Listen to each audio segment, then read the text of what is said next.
Hey everybody, welcome to another episode of Conversations with Tom. I am here with somebody that I am very excited to have a conversation with, Eric Weinstein. Thank you so much for joining me, man. I've watched so many videos with you, and I think you have an extraordinary way of breaking things down in a hyper logical way. So I thought this would be a lot of fun. And we bumped into each other at the talks at Teal. Is that what they're called? Teal Talks?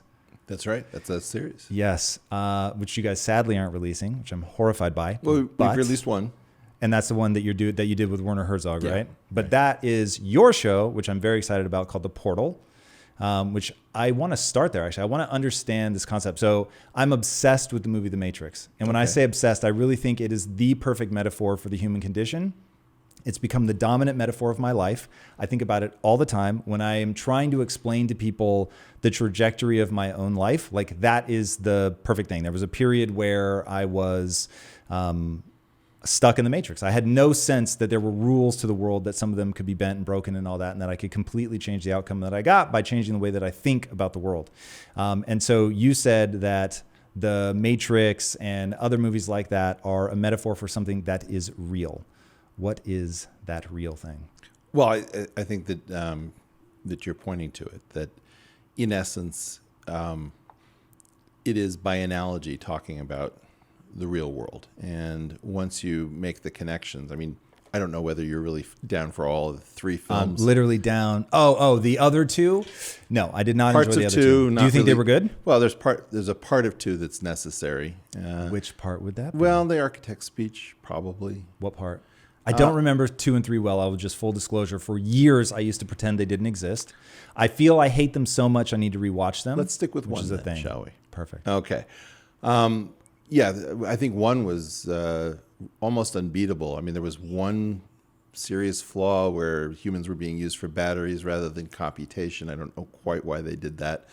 But the way I saw it was that it was talking about the very real state of our world, in which we are expected to believe some sort of cradle-to-grave illusion, the world that has been pulled over our eyes. And by turning it into a sci-fi context, they were able to talk about it very directly. And you see this, for example, in Islam, where everybody understands what the metaphors are, and that there are certain ways that you can bring up very dangerous topics through indirection. And that's the way I saw it. It was a nonfiction picture discussing our actual world through a layer of indirection, so that it wouldn't be called a documentary. I actually have a shirt that says The Matrix was a documentary. And obviously I wear it tongue in cheek, but there is something. So my whole bent in life is that, and I probably take a far more simplistic approach than you do. And I actually want to talk to you about how consciousness comes into being, which normally I'm not interested in, but I think you might have some interesting insights. But when I think about the fact that what we're looking at really is a virtual interpretation of the stimulus coming into our brain. And it was David Eagleman who first gave me the way to think about it. And he said, think of it this way. Your brain is encased in total darkness, and yet you feel like light is actually reaching your brain, but in fact it's not. It's hitting your eye, it's being translated into neurochemical signals or electrochemical signals, and your brain is interpreting it, and you create this reality that's good enough that you don't bump into too much shit. But the reality is that it is not a one-for-one representation of existence. And even if you just think about the spectrum of light is already so narrowed in terms of what we're able to interpret, and you just start thinking about, okay, wait a second. If this isn't a one-for-one representation of reality, how much of my belief system, to keep it really simple, how much of my belief system is shaping what I see? And that was like the first thread that I started to pull at. And then it was, the brain is plastic, and you can actually change the physical structures and function of your brain. And that was all coming to me at a time where I felt hopelessly lost. And I felt like I was too stupid to succeed. You might actually know this reference. Have you seen Amadeus, the movie? A long time ago. All right. There's a character in there called Salieri. And Salieri, Based on a real composer. Yeah. Okay, thank you. So I have long thought it was a real dude.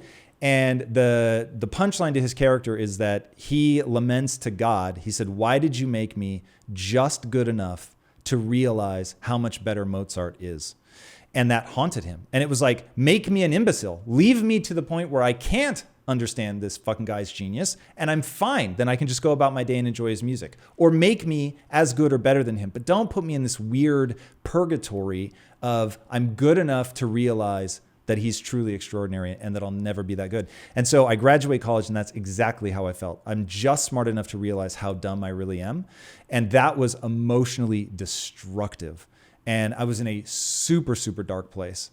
And it was that, obviously I didn't have the realization at that time, but it ends up being this understanding that I'm contributing to my brain's interpretation of the world. And if I switch this belief from I'm just smart enough to realize how dumb I am to realizing that humans can learn, then my entire life will change. And that began the obsession with the Matrix. So we have a few open threads here. We've got a David Eagleman perspective of the brain in a jar with a little help from Descartes.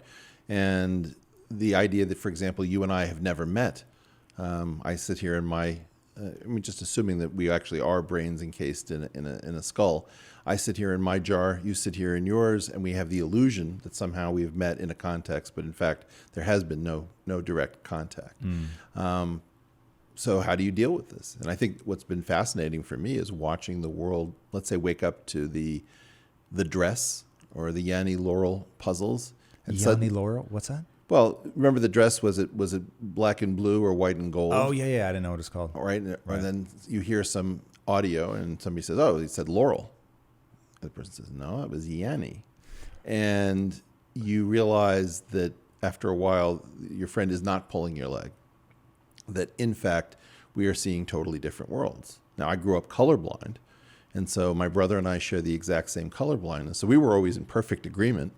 And our parents, would sort of freak out if one of them left town, because then it would be 2 against 1, and clearly our reality was right and theirs was wrong. So you do learn that your Umwelt, that world that you can see or perceive or taste or touch or understand, gets shifted. I don't know. I just checked my Wi-Fi when I was in the green room in order to see what networks were available, but I can't see them in here because I need an aid. And so in essence, we don't think of that as being like a jailbreak out of our Umwelt, but that's what it is. And that's what the portal concept is all about.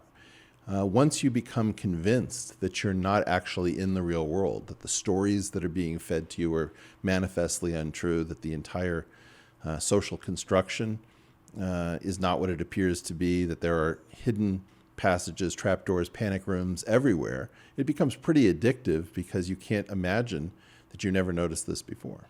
Now, so I want to get into like what some of these are like in functioning reality, because I know that you seem pretty serious about your love of finding these moments that are these portals into another world.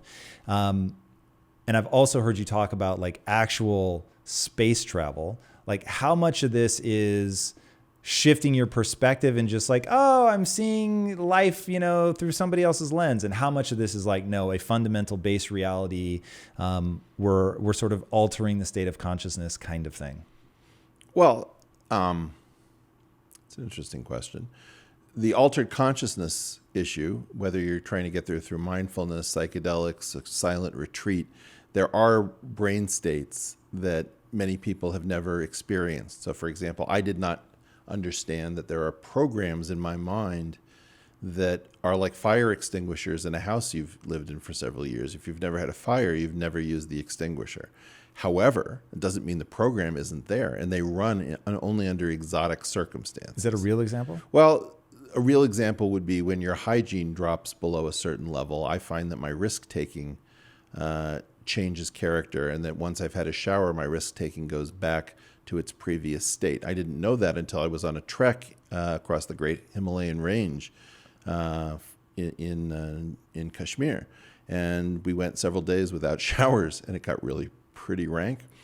And more or less risk. I just started taking all sorts of completely insane risks, like really serious. And you think that was tied to the hygiene and not being out with other people who were maybe influencing that? I would have thought that maybe. I mean, it wasn't controlled, and then we found a waterfall in which to take a shower, and suddenly I was back to my old, reasonably, like one shower was enough to kick me back into my previous setting. I've never heard anyone else discuss this, but it was a pretty clean, probably took 10 minutes at post shower. I was back to worrying about what the risks were. Whoa, that's really, really interesting.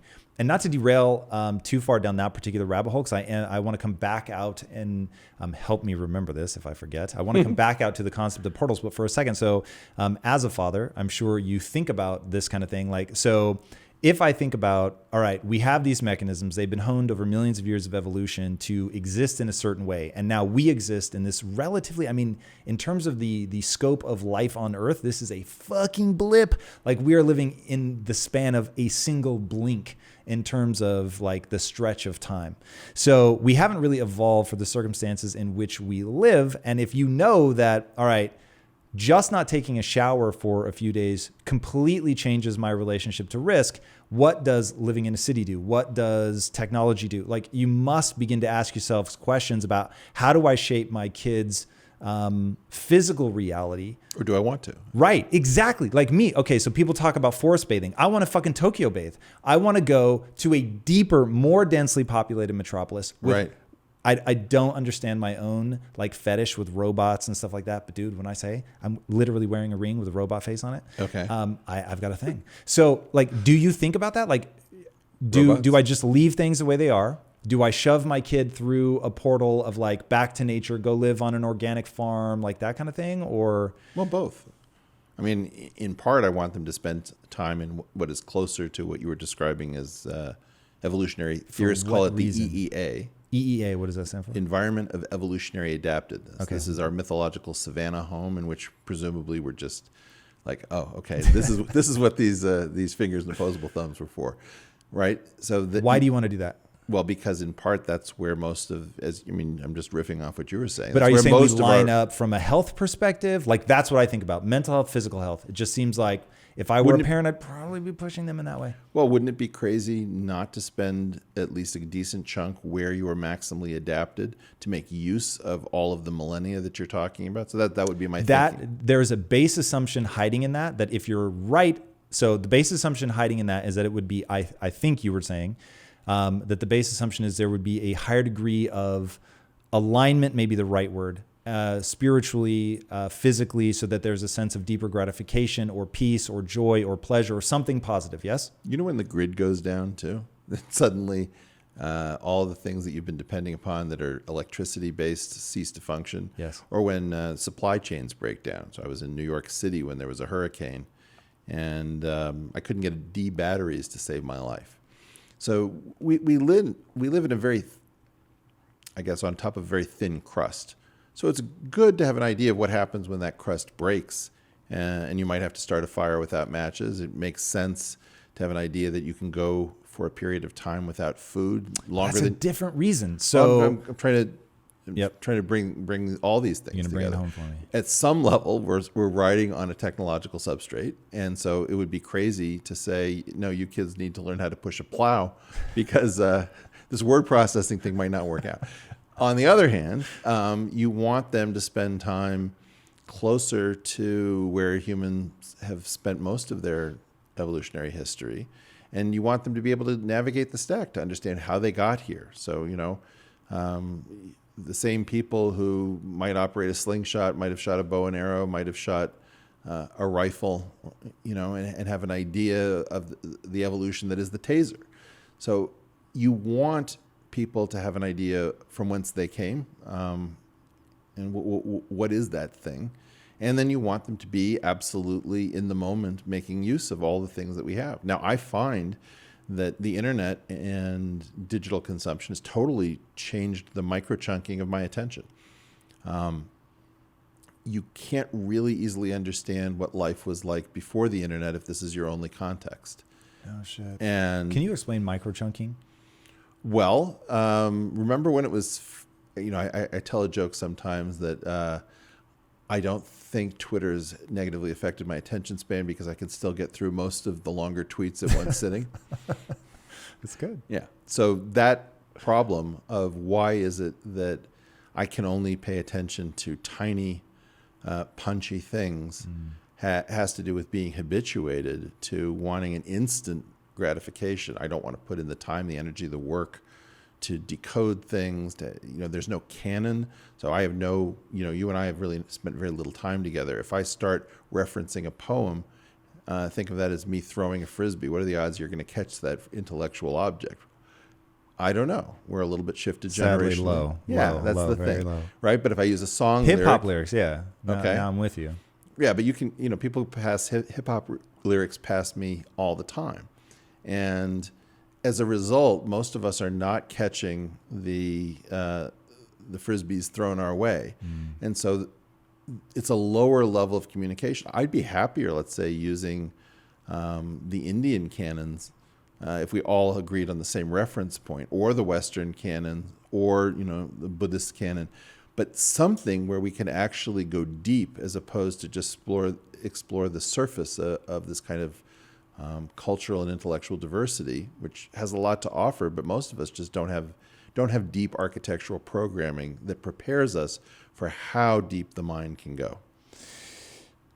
Yeah. So the notion of portals, is that tied to how deep the mind can go? Or is this, is the notion of a portal to shake somebody out of their they're stuck in the pink liquid and they don't realize they're in the matrix? Is that the moment of the portal? Or is the portal something that is glimpses into a mathematical reality that the world that we're experiencing has some sort of what I'm going to call fabric, because I am just terrible at math and physics and all that. Fascinated, yes, but I don't really understand it. I heard you make reference one time to a type of number that you said we just can't explain it. Octuplets, something Octonians. like that. Octonians, thank you. And you said, but it really has existence in like physical reality or something like that. And I was like, huh? So I want to really understand your notion of the portals. So is this an intellectual exercise, or is this really punching through to the fabric of reality? Okay, so let's talk about huge wins. Huge win for me would be to take, let's say, some sector of the world that feels fenced out of math or music or language or whatever, and give them 3 superpowers. So let me imagine, for example, that they got turned on to the idea that there was really deep math all around them that strangely was more advanced than the stuff that they studied in school, but they found it easier to understand, and that they had always thought that they were bad at math, and now suddenly they can't get enough. And then with music, let's imagine that you're convinced that you're hopeless at music. You can't do anything. You're just not a musical person.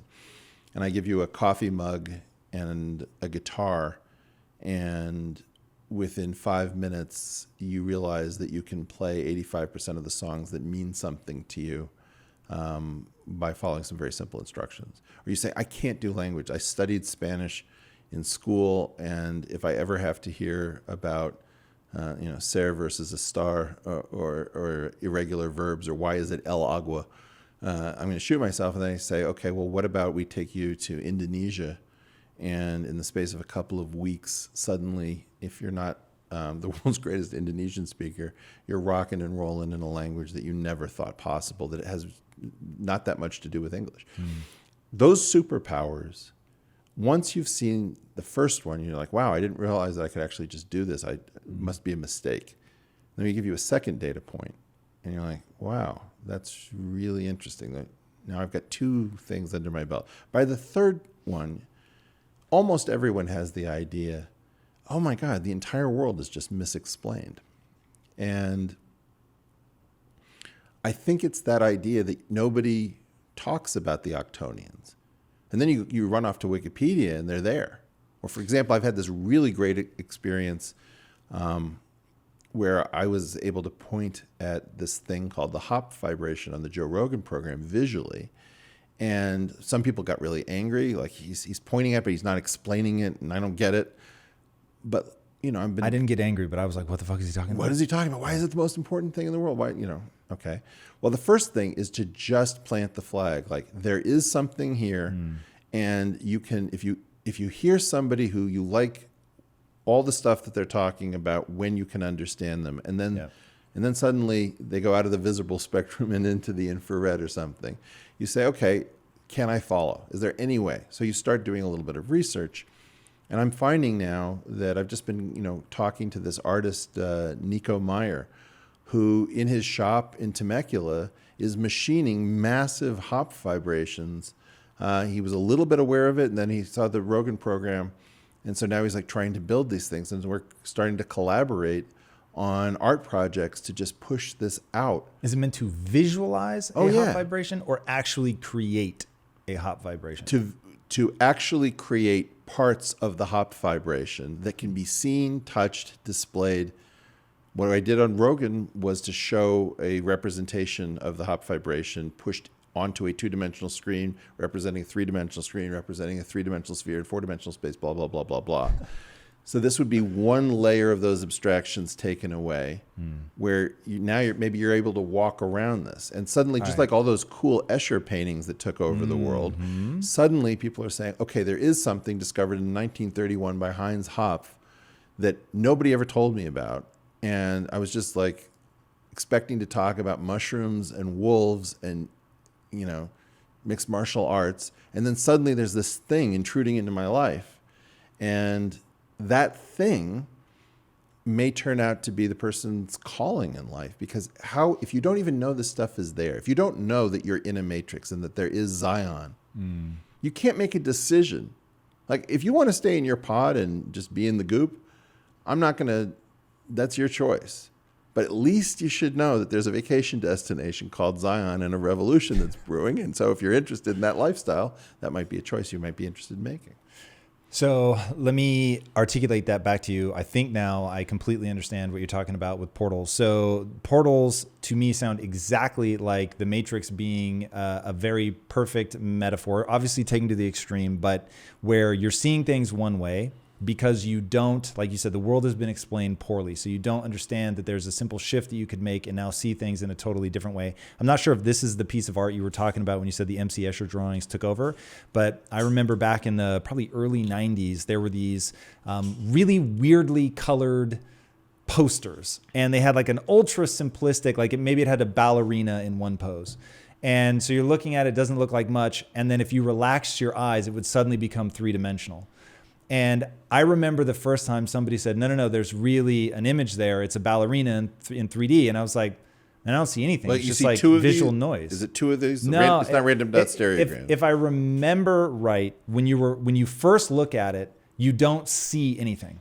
You just see waves, like colory waves. Got it. And I remember somebody was standing in front of it staring at it. I'm like, why are you staring at it? And they're like, oh, the ballerina is kind of cool. And I'm like, what are you talking about? There's no ballerina. They're like, no, there is. And I was like, what the fuck are you talking about? They said, look, it's this thing. You have to relax your eyes. And if you relax your eyes, like focus your eyes like you're looking past it. I think it might be random dot stereogram. Okay, random dot stereogram. So I'm standing in front of it and I'm like, you are lying. Literally lying. Like this, I'm on fucking Punk'd, like somebody's filming me. There's nothing here. I'm looking at it. I'm doing what you're telling me. Yeah. And then all of a sudden you figure out what to do physically and this thing jumps out and you're like, what the fuck? It's very discreet. Very fascinating. Like Very it fascinating. really shows you that this thing that has been sitting in front of you has been there the whole time. You didn't know how to look at it because you didn't know what to do. Whole world was hidden to you. This is the thing. You're a mathematician. You're a linguist. You're a computer programmer. You're a musician. You're doing improv. You're doing all of these things that you felt fenced out of. And the thing that got me really crazy was that due to some of my learning issues, I did not have an easy time in school. And it was very much a Cinderella story where you're watching all of the smart kids go to the ball and you're sitting at home washing dishes trying to figure out why is my punctuation, random spelling, impressionistic capitalization holding me back? Why is everyone else able to pull a piece of paper that's neat and legible, and mine is crumpled and folded, and I don't even know what my assignment is. How old are you at this point? Oh, I would say that between age 10 and 16, I cannot buy a base hit to save my life, and I'm just existing on charm.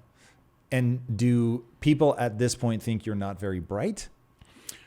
I wouldn't say that. I would say that they've got a problem, because smart and trying are supposed to result in success.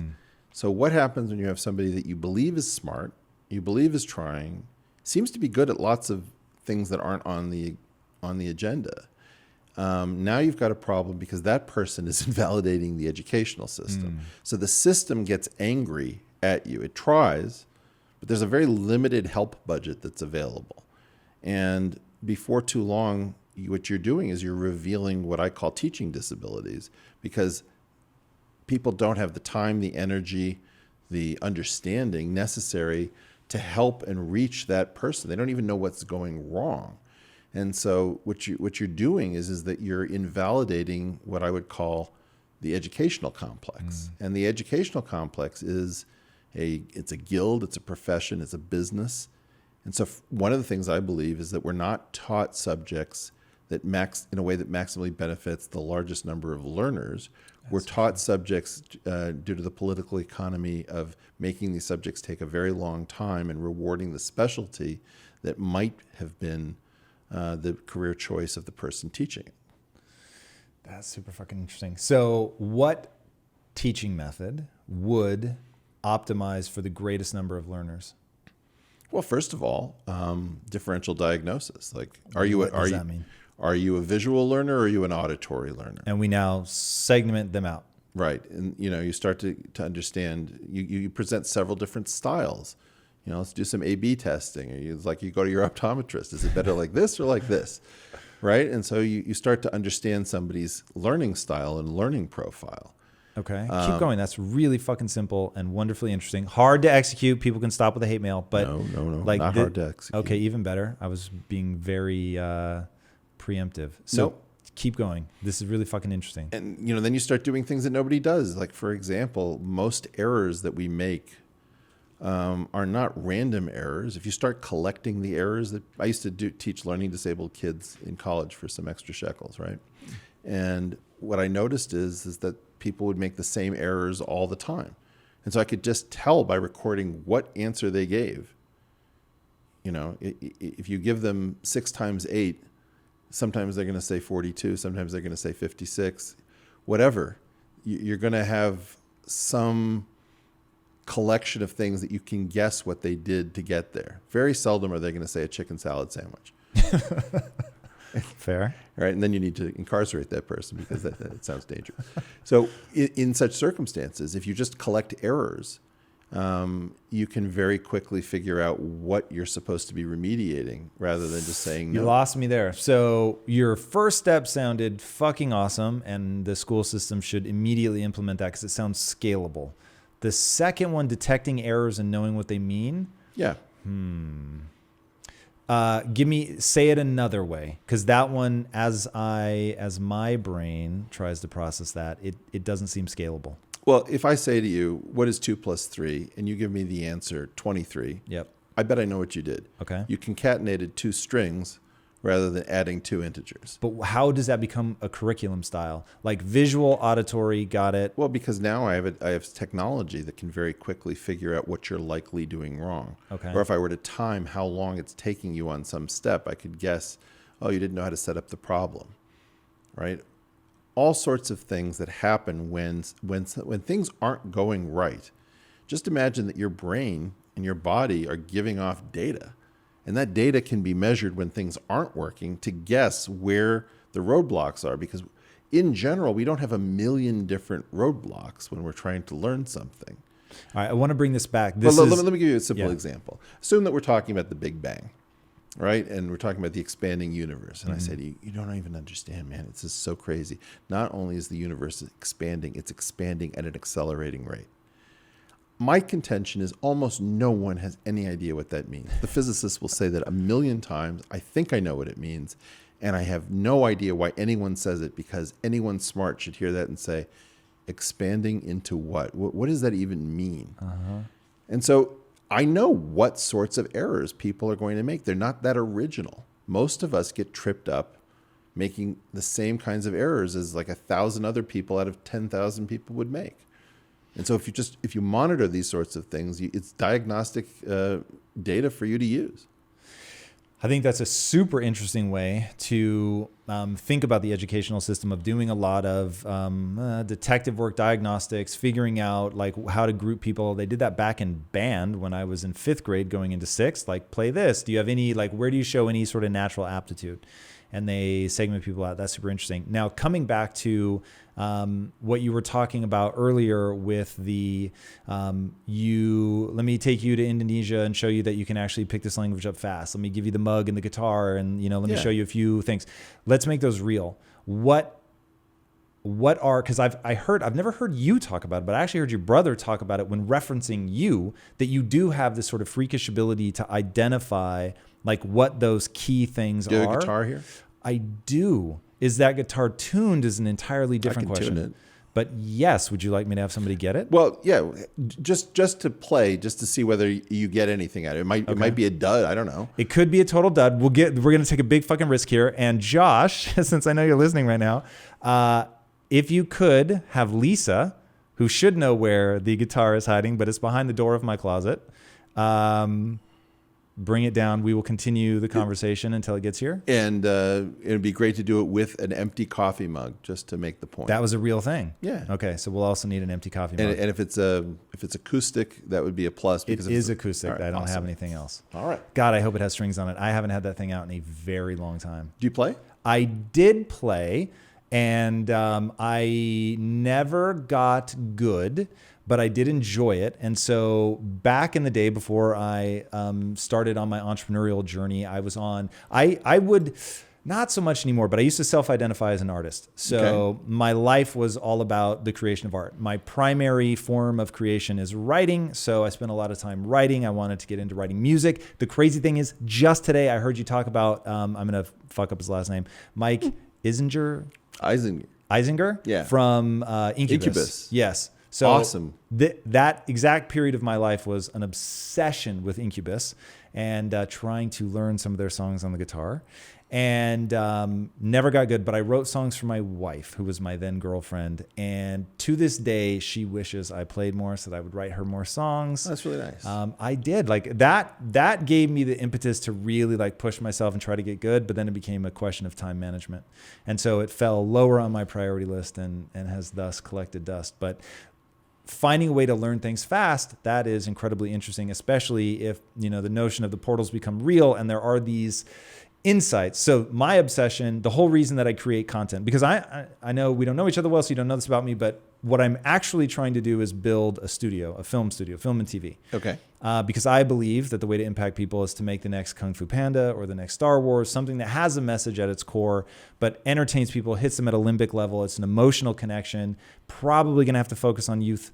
That bums me out because while I really enjoy that and I've always wanted that to be a part of it, I don't want to give up on adults, which is, if you know Jeffrey Canada, is very much his advice.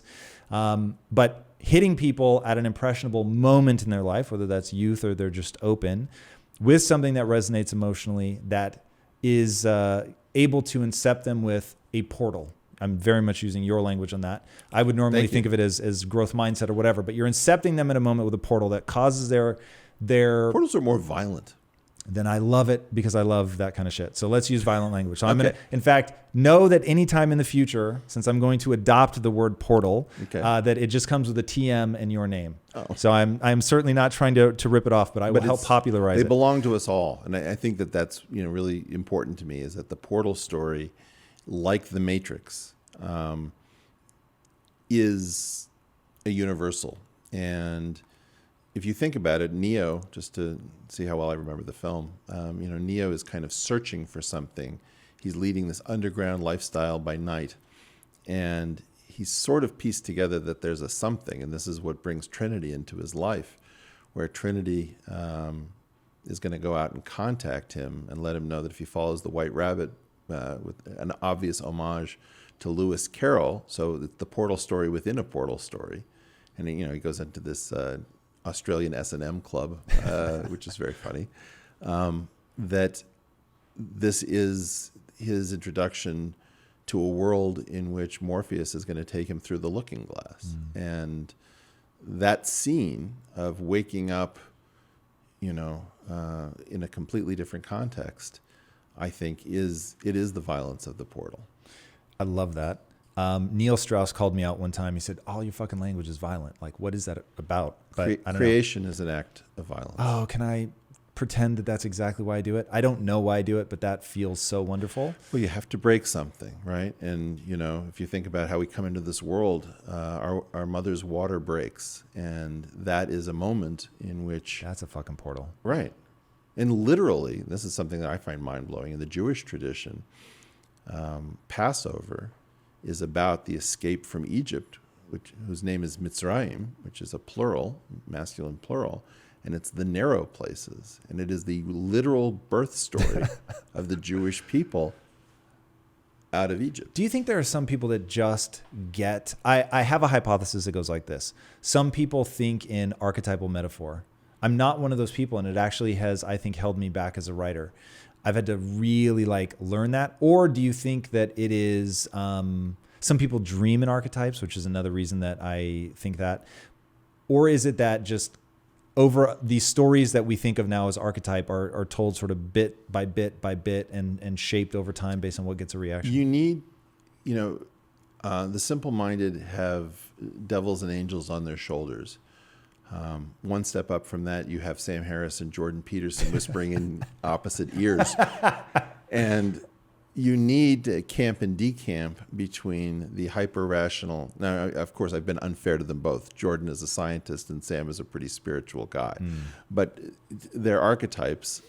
Sam is constantly reminding us of the need for rationality, and that spiritualism can be grounded in rationality. And Jordan is really reminding us that if you don't actually just let that spirit free, that your mind has the spiritual capacity built into it. There's danger on either side.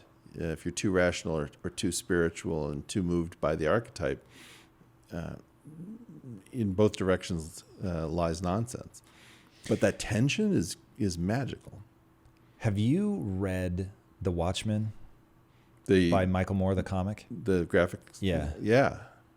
So there's a part in there, if you remember, the book is broken into, you've got the main story, and then you have snippets from like a book, somebody's journal, a diary, that kind of thing. And one of the snippets in there, this hit me so fucking hard, was a guy had written a book on ornithology. And he said, the problem with ornithology, which is the study of birds, the problem with ornithology is that we know the size of the feathers, we know the orientation of the feet, and we can tell you, the gap between the feathers and, down to the millimeter and what it all means and all that. He said, but we've lost the poetry of flight. And we've lost the sense of awe that a bird could inspire that made it such a symbol that we would put it on coins or on temples. And he said, I never want to get to that point where I'm so blinded by the science that I lose sight of the awe. And I was like, fuck, that gave me the chills. I was like, that is so true. And that so I love Sam and Jordan. I think they're both extraordinary minds, but your notion of being able to camp and decamp, I think is so important. The ability to bounce back and forth. Talk a little bit about that and how you see that playing out today in particular, where people are camping, but nobody's decamping.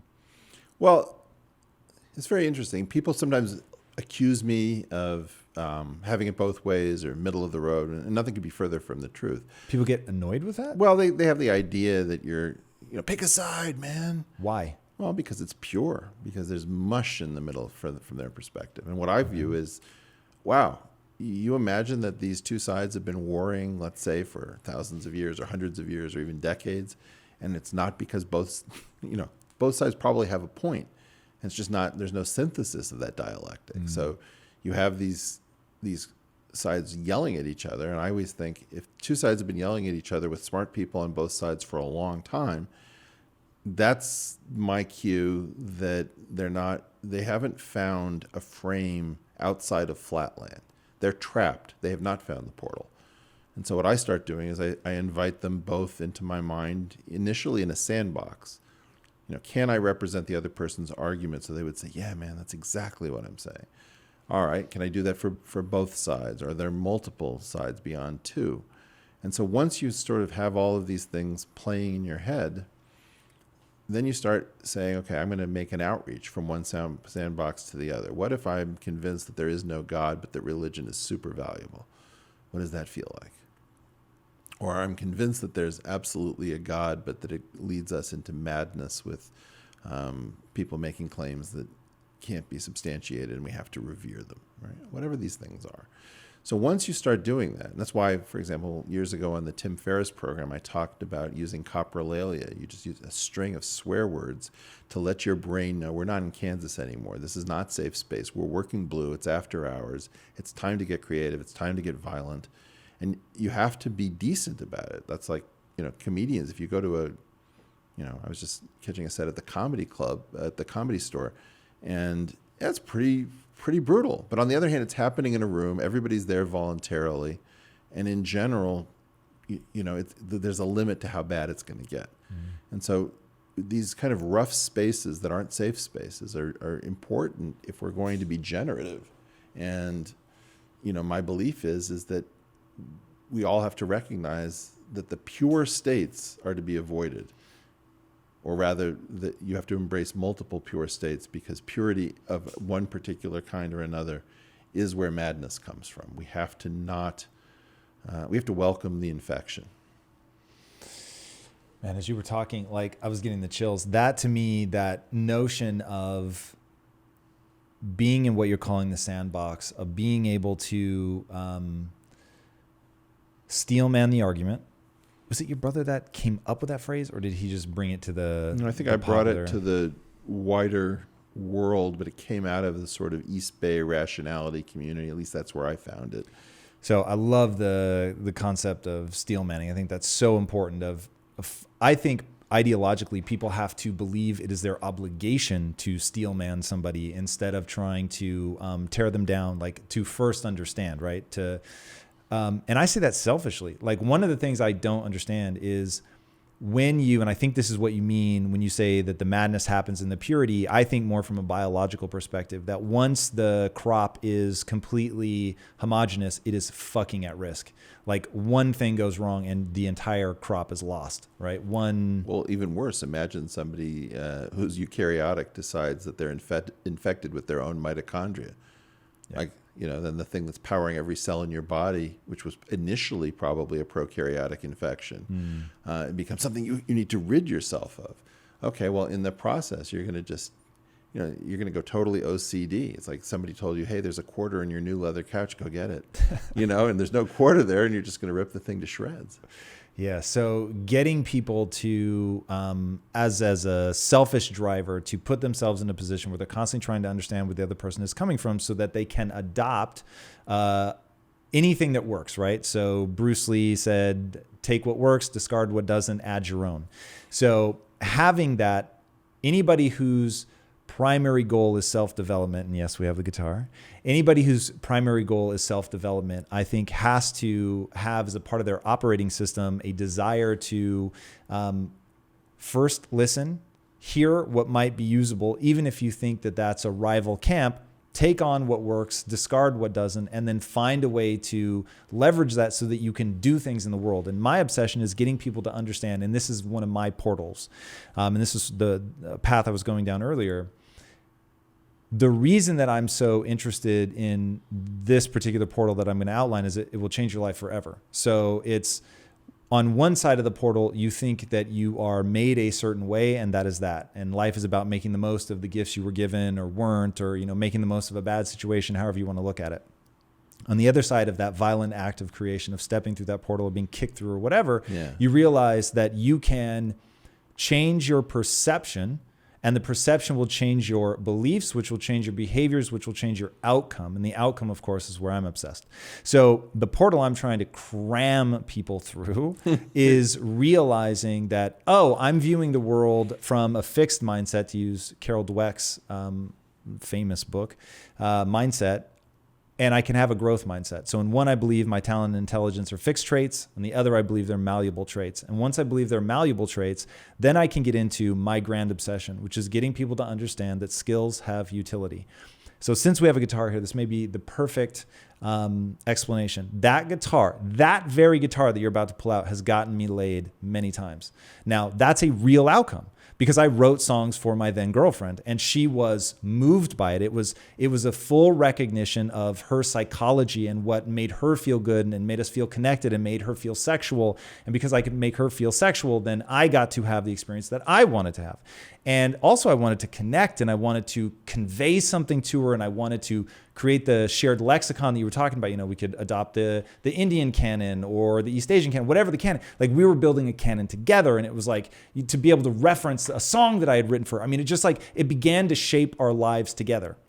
But that started with my dumbass having to learn how to play a G chord, a C chord, a D chord, right? But those skills have utility. They let me do something. And so the thing that freaks me the fuck out about people, and leaning back now, Testify. about people that they get lost in what you call the purity. They're stuck in their idea. They're not looking to steel man the other argument. They just want to know how they're right. Skills have fucking utility. Like, if you learn something from that person, you're going to be able to do something you weren't able to do. That thing right there is based on an impurity. The guitar, which is even tempered. You gonna break it out while you explain? All right. So I don't know whether your mics can pick this up. It'll probably pick it up barely. I'll narrate for anybody at home who's watching, and he will pick back up where he left off. He is pulling out the guitar, and we're going to learn how the guitar itself is born of impurity. I'm excited to hear the answer to this. I'm not sure that I can predict it. I think there might be one more than you would imagine. That thing always surprised me with just how many latches it has. You want to Help out? show me? Oh, I see. There we go. There it is. All right, like I said, I make no promises about the tuning. Well, even if we have just one string, we can probably figure out something. All right, so first, what's the impurity this is based on? Well, so if you break the string into 3 pieces, so this would be your E string, but if I place my finger exactly at the midpoint, it will double the frequency. And if I place it a third of the way through, it should be giving me 3 times the frequency. Now that number of 3 times the frequency is not actually the even-tempered version of 3 times the frequency. What do you mean even-tempered? Well, we have 12 frets in an octave. Okay. Those have been specifically geared by the person who made the guitar to break that octave, which is a doubling of the frequency, into 12 exactly equal steps. Okay. If you do 12 exactly equal steps, then you will never reach exactly 3 times the frequency as you go up an octave, which is 12, and then 7 more half steps, which is 19 steps in total. That's as close as you can get. So it's the difference between, and that sounds almost the same, but there's actually a tiny discrepancy. And that's why we choose the number 12, because only for 12 do we get that tiny discrepancy and have a reasonable number of steps in the octave. The equation, if you're trying at home, is 2 to the 19/12 is almost equal to 3, but is slightly below. Okay, So how does that help impurity, me, well, I'm telling you, Okay. that impurity is the basis for Western harmony. That's the great thing that the West did that nobody else did. Because without that, what would happen? Without that, you just have the pure. So, for example, But I couldn't harmonize with that? It seems like I could. well, if you had those as the exact steps, you'd notice that you couldn't switch keys. You couldn't modulate to other keys very easily. So you've taken there's a crime in our fretboard, and you've taken the body and you've chopped it up into 12 equal pieces, and that disguises the fact that our fifth in even temperament and our fifth in physics, which is the Pythagorean fifth, are not the same note. But they're so close that our ear can't tell the difference. I wasn't sure what I was going to do at this moment in the podcast. I knew it would come where you're saying a whole lot of words and I don't understand how they add up. I understand each individual word, but strung together in the way that you're stringing them together, I can only nod and smile. Is there another way to explain this? Because here was my hypothesis with music, that you understand math so well that to you it is self-evident that a guitar is math, and to me it is not. And I experience a guitar entirely experientially. So whatever portal exists between the experience of music and the math of music, I desperately want to cram myself through, because I think it'd be fucking amazing to understand that. No, I don't want to understand it. I want to feel it. I want to understand at a body level. Okay. And I don't know if my mind is, I don't like to have a fixed mindset. So I'm very open to, I just haven't had the key insight that's going to invite me through the portal. But it feels like the thing I don't understand is math. And that there's a key insight to be had in math, that until I have that key insight in math, your sentences will continue to sound cool. Like when you talk, it almost sounds like poetry, but I don't understand it. Okay, well, the first thing you have to know is that there are certain things that are encoded in physics that sound to us as if they are composed or like music. And so, if I understand them, they're going to make playing the guitar easier? Because I want people to understand what the punchline is if we fight through and I figure out what you're talking about. I'm going to just play harmonics that would occur if we strung a catgut between two trees in Borneo. Okay. Okay.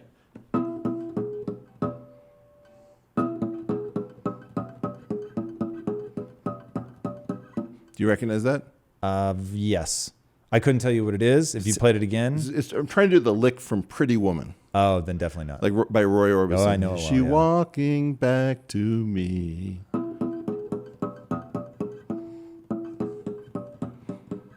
So those notes are encoded into the Fourier series of the vibrating string. Okay. So the point was that I don't think that whoever wrote that song that Roy Orbison made famous, I don't think that song is composed so much as discovered.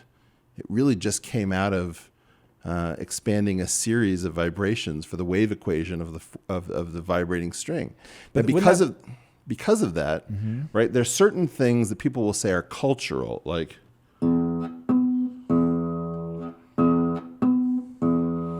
right. So, oh heave ho from the Wizard of Oz, or wise men say, right? That alternation has to do with the natural modes of a vibrating string. So all over the world, people hear oh heave ho as a natural tone, right? Like it just has to do with the fact that your vocal cords, or any one-dimensional medium like a flute or a string, is going to have those things as part of it. But why does that matter? Like to the average person, unless this is going to help me get laid, right? Skills have utility. Unless this is going to boil down to something that I can functionally get something that I desire. If you want to do that, so let's take the coffee mug. You seem disappointed. Well, no. Is it that the math of this is fascinating and beautiful to you? Are we like in that moment where I want the science and you want the awe? You want something. I want to give you whatever it is that you want, and then I want to come back to baby. it. All right. So, for example, if I take the second, third, and fourth string and I play those, that is a major chord if the guitar is tuned to standard tuning. Okay. Right? Now I'm going to ignore the two strings closest to my head and the one closest to the floor. Right? And I have the coffee mug. So assume that somebody has a guitar around the house and it's in standard tuning. So now I go.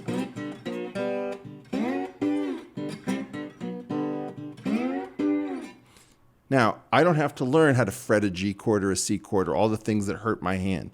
I've got my claw around like a mug. Right?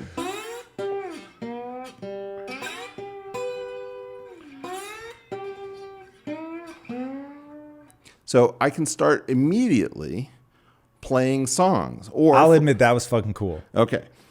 The next thing is that because the hard shit, just for people listening, forgive us since you can't see what's going on, but the part of learning the guitar that is infinitely harder is the fretting, like using your fingers, which hurts in the beginning, and you're probably going to bleed, and you have to build these insane calluses. And yeah, I went to my guitar teacher and I said, you know what, I just don't think my hands are built for this.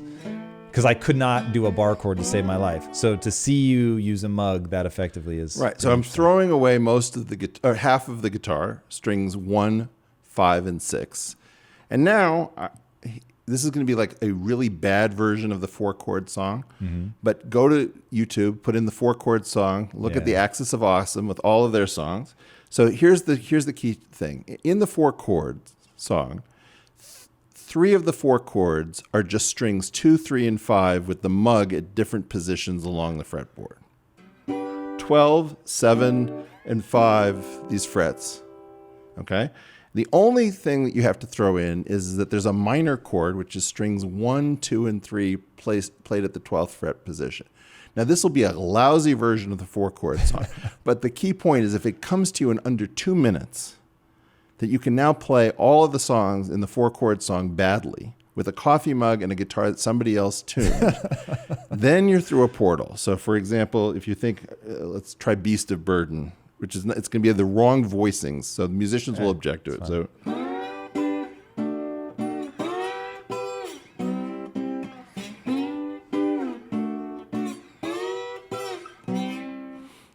I'll never be your beast of burden.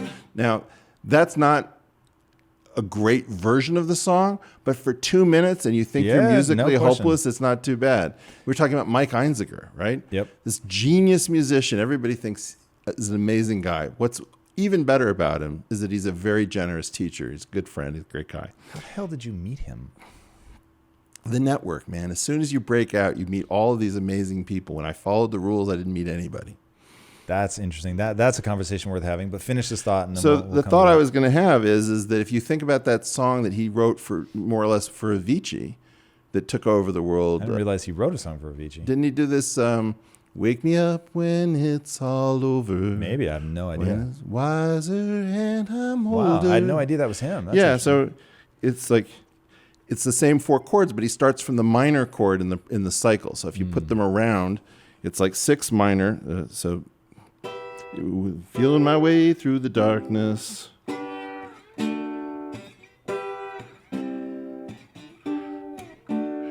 It's that cycle.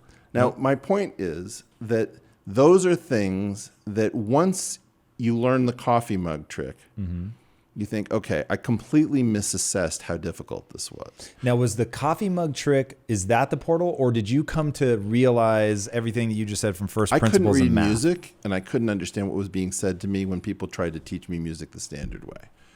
So I had to find my own way in. When you say you couldn't understand it, what do you mean? Actually, I want to go back to your learning disabilities. Sure. What were they? How did you build confidence in yourself? Could you tell, I'm fucking smart, man, there's just some translation error? I was recognized for being decent as a student to begin with. Okay. And what happened was that recognition translated to my being skipped a grade, even though I was already young for my grade. So I was like fairly advanced relative to the American system. You know, other people skip 2, 3, 4 grades. This was just 1 grade. But to then have my handwriting and a lot of these sort of executive functioning issues take over, you know, like no matter how beautiful a poem I could write, I would always be graded on punctuation. And so it was just this precipitous fall from educational grace. And that, having had a memory, like the only remnant of my being, having been a good student, was that I was somehow weirdly young for this grade, given that I was screwing up everything. And I was at a really good school, which was hard to get into, that I had gotten into before the superpower had fallen away. And so there was just this like weird memory. And of course, in all the Cinderella stories, right? Cinderella's never really of lowly birth. She's always, you know, got something special. So that was my little something special. And then when I found that I couldn't do music and I couldn't do math because you had to rely so much on calculation, and that required writing things down and being very careful about it, everything melted away. And I just became convinced that I wouldn't be fenced out of anything, that I was just going to be so aggressive that I was going to eat the system that was trying to eat me. And I made education the enemy because that's what they were. They didn't realize it necessarily, but all of these people who prided themselves on being educators were just being incredibly abusive to me year after year, just tearing me to shreds because it was necessary for their fiction that the good students were getting ahead and the bad students were not putting in enough work or didn't have a gift. And, when I found out Are we still in high school at this point? Oh, even through college. I mean, I was determined that I figured I was going to drop out of college. There was a language requirement. I took French. I was getting nowhere. Like you were having a hard time learning it? An impossible time learning it. Because it wouldn't stick? Because the number of things I could not figure out, from the spellings, the accents, the irregularities, why is everything gendered?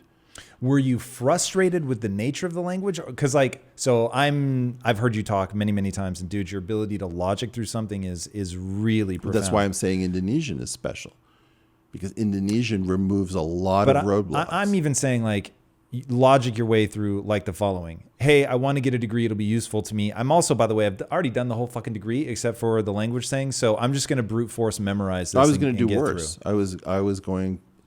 I don't think anyone needs a BA to get a higher degree. So was part of it just the anger of the school system is the enemy, and so fuck these kids? I'm not going to get a degree if they're going to make me do something that I think is dumb? Well, I think that there's an aspect to that which is self-protective. Emotionally. This is dumb. It's also motivating. Can you imagine that you're going to go up against the entire system and win? And you start envisioning your victory over a system that does not want you at the table? Yes. I mean, just try to imagine like being the blackest person possible at a KKK meeting and getting everybody singing your praises by the end. That's your goal, right? You are going to inflict yourself upon the world. And that was necessary to build strength of character, because when I got to Harvard in mathematics, there was no one remotely like me. In their approach to the system is broken everybody and had stupid? won competitions.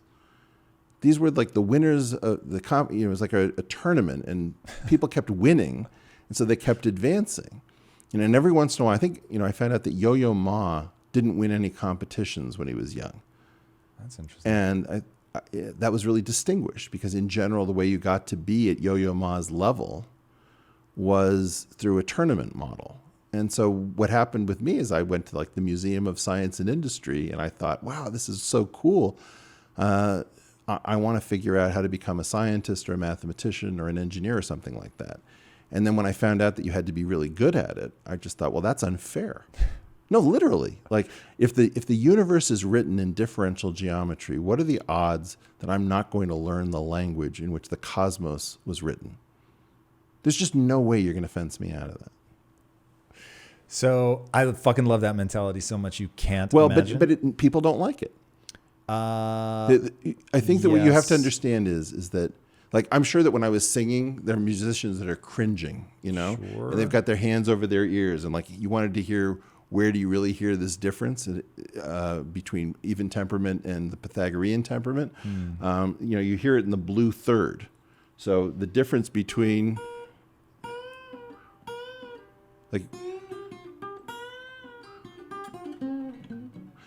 like that is the place in which the maximum difference occurs, that our third is wildly off. And so when I want to teach people about music, I've got this problem always, which is I've got these very exceptionally good people who say, you're teaching people wrong, you're giving them the wrong ideas, this isn't helpful. And I have to say, screw you to all the people whose playing I know is better than mine and whose stuff I love. But I'm not talking to the people that they're going to reach. I'm talking about the people who are going to die never having a relationship with music. And this coffee mug may rescue some of them so that they will become the students of those great musicians. But what I'm interested in is I'm interested in the losers. I'm interested in everyone who got left behind. If I had a gang sign, it would be an L in the middle of my forehead.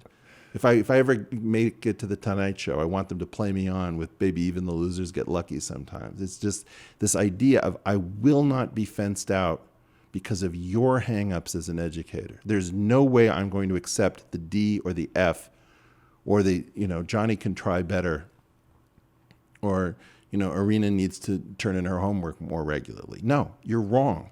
Those kids are not failing for the reasons you think. They're not failing because you think they don't care. They do care. They don't know how to do the things that come naturally to the kids you're calling the A students. And so I'm interested. Give me your F students. Give me the kids with the bad attitudes. Give me the kids with the learning disabilities you want to put in the corner and you want to hold back. Because mostly you've misassessed those people. Maybe I think 15 to 20% of our country is filled with unbelievable learners who are being held back by educators. And nobody wants to take to the educators, those kids are with me. And you got to get away from them because you're doing incalculable harm. And by the way, any parent who's listening to this, who's got a kid who's not living up to potential, is sitting there getting closer and closer to the speaker. What did he just say? And if I say these are gifts, they're not disabilities. Do not over-medicate your children. Embrace entirely different ways of educating your kids. They can learn anything. One, I want to know how it's a gift. And two, are there actually places right now that people can go that specialize in educating people like that? Well, I think there's something called the Summit Center in Walnut Creek in the East Bay. There's a book called The Dyslexic Advantage. I think there's something called the Bridges Academy in LA. But there's an entire, what I found is that there's a group of kids who meet in Golden Gate Park in San Francisco to do LARPing. And I didn't know anything about LARPing.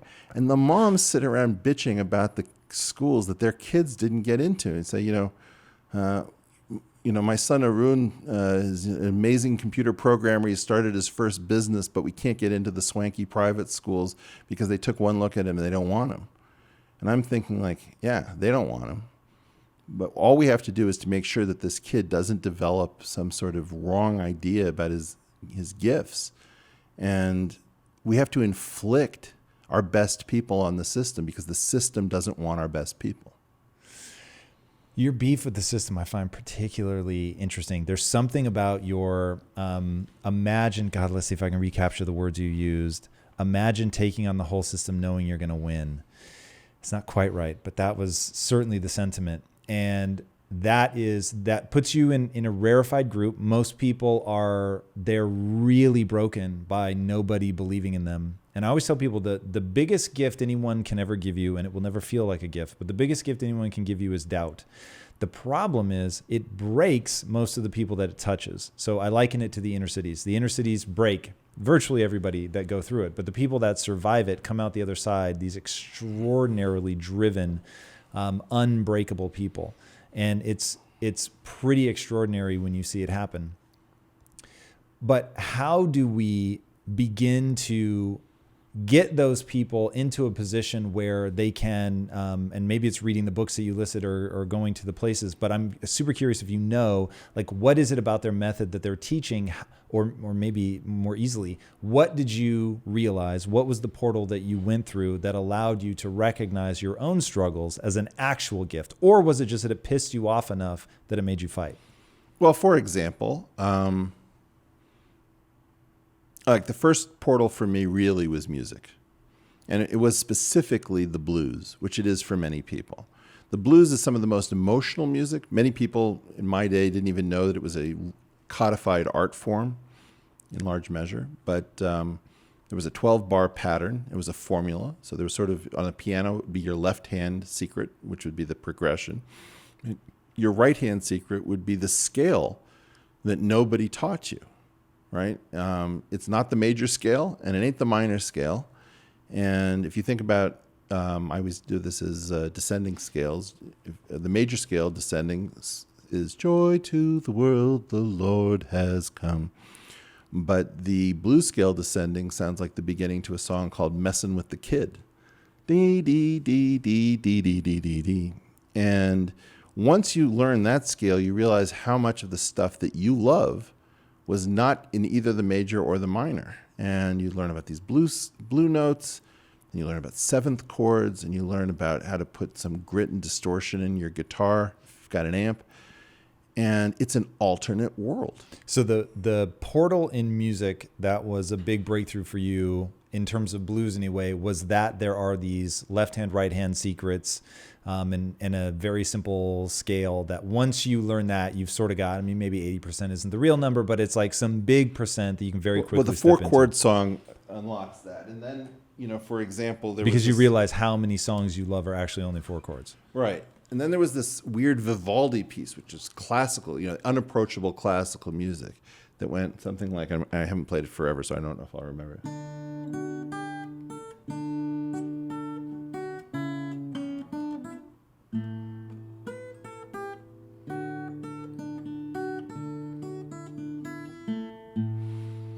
And I thought, that wasn't perfect. It's super rusty, but wait a minute. I can play that almost instantaneously. I don't need to wait. Maybe my technique is going to suck. Maybe I'm never going to make it to the Carnegie Hall stage. I don't care. That song is beautiful, and it makes me feel good, and there's no one who can fence me out. And I have my grandfather, that Brett and I both talk about, to thank me for, because he gave me this guitar, and my mom was dead set against it. She said, you give him that guitar, it's just going to give him an inferiority complex. And my grandfather said, all he needs to do is tune it. If he can learn how to tune it, he never has to play it. And he was such a genius that he figured out how to get this thing into my life.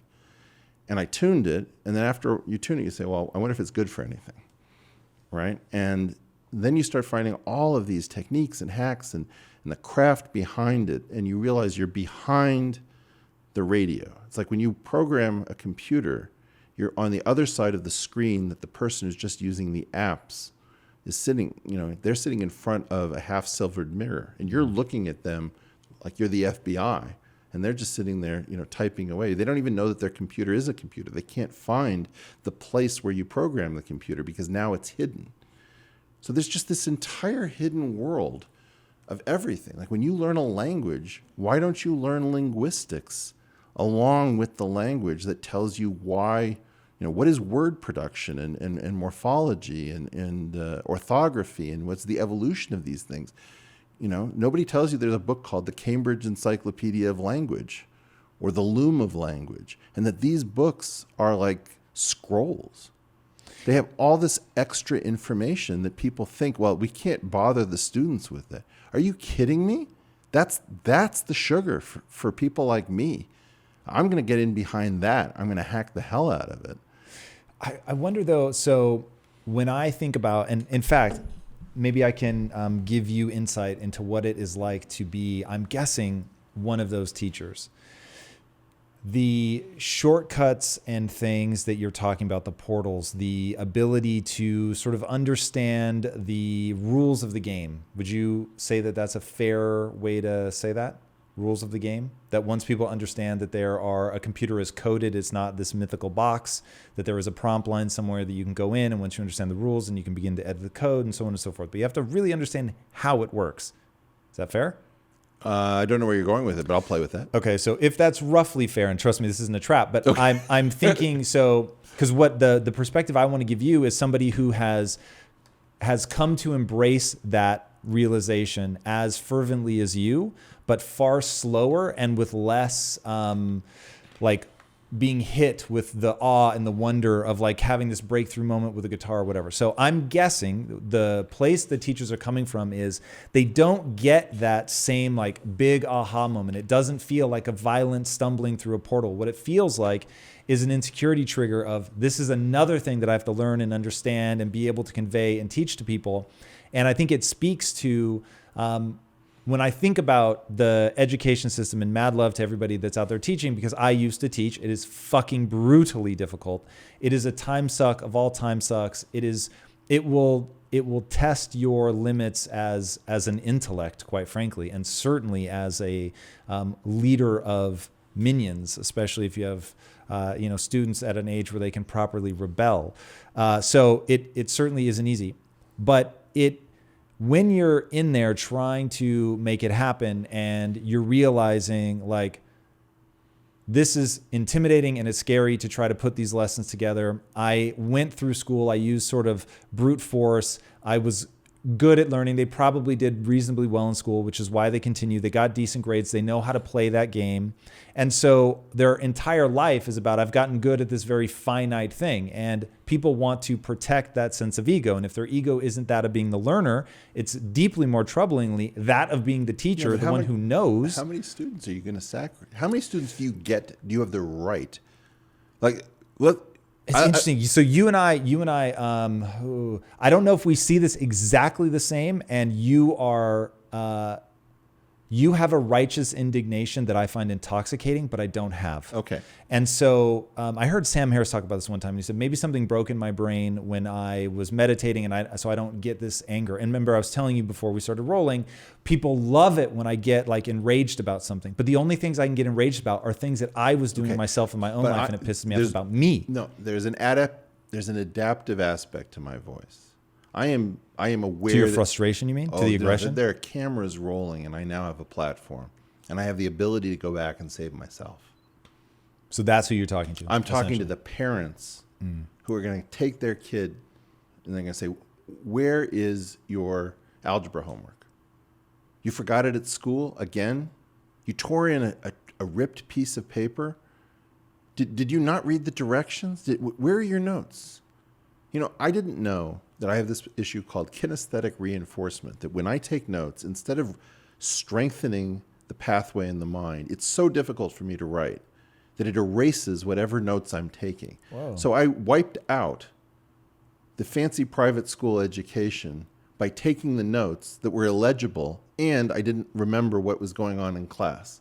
And I only found this out when I was in graduate school at Harvard, by the most precarious circumstances possible. I mean, my view is that my PhD belongs to every learning disabled family in the country, because so far as I'm concerned, the difficulty of getting through the system and surviving it is that you're constantly causing a problem for every educator.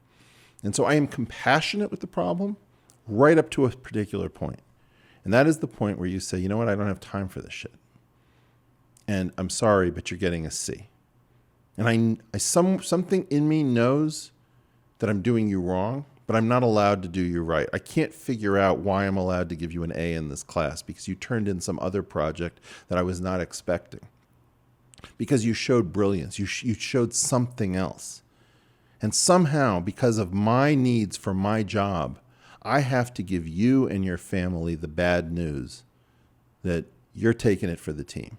And so my righteous indignation is intended to start a blaze. If there was one thing I would love to do, is to liberate the families that are going through this nightmare of looking at their kids and saying, wow, you're not getting it. Don't worry, there'll be something in life for you. Like, why are you giving up on your kids? If those kids are smart, it's like this race and IQ thing. I cannot stand this race and IQ thing. I understand the idea that IQ is somewhat predictive. I understand that you can correlate it with various things. IQ is such a crude measure of all of the things that we really deeply care about. And I can't help, my friend Nassim Taleb is brutal on this topic. He is not a nice person when it comes to this issue. But my energy is with him. How many people are we going to throw in the dummy pile? I think about Louis Armstrong a lot. And I think about Louis Armstrong and the fact that we white Americans remember him as a novelty singer. Like, hello, darling. And that's not what he is. He is the singular genius who wrote our national classical music. And he invented, for my money, modern jazz as we understand it, more or less single-handedly as an orphan out of New Orleans. Now, we can't acknowledge his genius. We can't acknowledge that this is an actual straight-up American genius like none other. I mean, like, I don't know, maybe Art Tatum and Charlie Parker and a tiny number of people who are just completely out there. But we are so wrapped up in this nonsense about what makes a good student and what makes a first-class mind. We don't see, like, let me just give the simplest one that I give a lot. People call me colorblind. And I say, oh, do you feel bad because you're contrast blind? And they say, what? I say, well, I don't think you see contrast as well. So if we ever need to depend on camouflage and spotting the enemy, you're going to really need me around. That's why my trait is retained in the gene pool. And I understand that color is something that gives you an advantage a lot of the time. But don't think that we couldn't have driven my colorblindness out of the system if it didn't confer an advantage. And you don't have that advantage, and you don't even know that you don't have that advantage. Well, the same thing is true for most learning disabilities. The learning disability portion of the gift is the price paid. And you're not letting me use the other part? Like, I understand that a Bugatti is pretty noisy and it guzzles gas, but it does go rather fast if you know how to drive it. And you're telling me that I have to drive it in a school zone for 25 miles an hour, and that it has to be under a certain decibel level, and that it can't guzzle gas because it's too expensive and bad for the environment? Screw you. I want those learning disabled kids racing around the track at 300 miles an hour, and now you try to catch them. This is an epidemic mischaracterization of a giant portion of the population from whom you will get vaccines and new industries. These are the people who will write your scripts that you'll be riveted, must-see TV from the future. And right now what you're telling them is that they're a bunch of morons. So yeah, there's a little bit of righteous indignation. Oh man, I love it. I think that, it's interesting. So not having lived through that, not having had that as my challenge is something that I will say that I've just never really thought a lot about, the way that people learn differently. But you hear stories like you making it all the way to Harvard, getting a degree in mathematics, and yet also being learning disabled. You hear people talk about how Einstein, when he was young, people supposedly told him that he wasn't that bright. And, you hear enough stories like that and you start to think, okay, maybe there are some people that are just so far outside of the box. Your Bugatti analogy, I think is really spot on. It's, yeah. Well, the great thing about it is that all those learning disabled kids really appreciate their straight A friends. Because, you guys helped us out of our jams. You let us crib notes. You very often got us through school. And don't look at me. I was a kid cheating. All right. Like a fiend. All right. But what I'm trying to get at is I don't see the learning disabled students wanting to extinguish neurotypicals. I see the neurotypicals freaked out of their minds that the kid who they think should be, in the dummy pile might have some super talents. Mm. And if you think about a lot of the energy in Silicon Valley, a friend of mine said something which I thought was very wise. And she said, if only we could harness the energy of the billionaires who aren't still trying to prove to their middle school cafeteria table that they belong with the cool kids. That's pretty good. What's interesting, and I think I heard you talk about this once before, what this needs is it needs a word. Like if people had a word, you hear learning disabled and you think, to be harsh, you think that they're low IQ. You think that they're not bright, that they're going to struggle their whole lives. And you definitely hear, I've had a few of them on the show who've been like, yo, I was in the short bus classes and my wife struggled a little bit with that and people didn't think she was very bright, but this chick is just, A, she's whippet smart, and B, she is ungodly talented from an art standpoint, just ridiculous, but always got made fun of because she was a little bit dyslexic. And just so it was like a real struggle for her. It needs a name. It needs a name where it's like, because part of what people are struggling with is they don't know how to think of it. They don't know what to do with it. The system isn't wired for it. They're fucking swamped. They've got a kid at home who's, getting in trouble and trying drugs for the first time or having sex. I don't know what to do with this kid. Like he's a fucking Bugatti. He's making all the noise. He's turning in the crumpled paper, which seems like willful disobedience. I don't even understand. So what's wrong with Mutant? We watch. Seriously, as a comic guy, I'm with that's you, what man, I'm trying to say. That's fucking rad. That's what I'm trying to get at. Our entire culture already knows this. Do you want to hang with the X-Men or do you want to hang with the Muggles? It doesn't matter. It's the same story over and over again. Mix and match. There's some notion, right, that the mutants are cool because we all recognize our own mutations. I love giving the example of Elizabeth Taylor with her 2 rows of eyelashes because she was a mutant. She had 2 rows of eyelashes? Yeah, she was pretty hot. Interesting. Right? And the mutation helped make her hot. Huh. So once you start to understand, I joke with everybody that the motto of my family is you can have my learning disabilities when you pry them from my cold, dead fingers, because I want to make that cool. You already have a word. It's like queer as an epithet. Yeah. Okay, I'll take that. And you want to say I'm low IQ? Okay. What is it going to feel like to get beat by somebody who's low IQ? Do you sure you want to choose that? Do you really want to put processing as one of the 4 categories of inputs to an intelligence quotient? Your call. I mean, I think that the point is we have to turn this into a really fun blood sport. You had me at blood sport. Yeah, you see? Because what we need people. And I also, there's a version of this that also works for women. There's a version of this that works for African Americans because there are different thought processes that have huge advantages. And what I believe is that we can lie about us all being the same, or we can recognize that our gifts lie in different places. And I don't know of, the gene pool seems to retain a lot of things that people claim are errors. I'm pretty sure that those things would be driven to frequency 0 if that's what they were. Dude, have you read the book A Billion Wicked Thoughts? No. Oh my God. What is that? I've got a treat for you. All right. So it is a book, I think, written in 2011 by, I think they were former Google engineers. Anyway, they were very savvy on search. And they said, hey, the problem with sex research is that there's ethics boards that are convinced you're doing it for the wrong reasons. So nobody's ever really done this. People put you under a microscope. They wonder what's wrong with you. It can be career suicide. So nobody's looked at sex. Then they thought, well, wait a second. The internet is the world's largest experiment of what people are actually desiring, not what they say they desire. Because if you put somebody into an environment and say, hey, we're going to keep these anonymous, don't worry. Right. People still lie. And they said, but if you look for what they search, it tells you everything you need to know. Dude, that book is fucking amazing. And it makes it so clear. I read it as a writer, as somebody who wants to write better characters.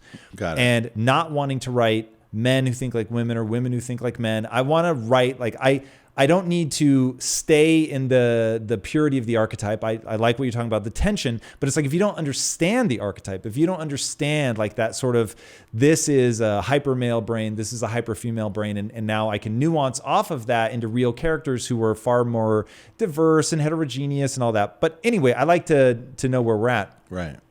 The breakdown of what people search for pornographically, what they pay for pornographically was beyond fucking enlightening. Give me 3 takeaways. Amazing. Takeaway number 1. All right.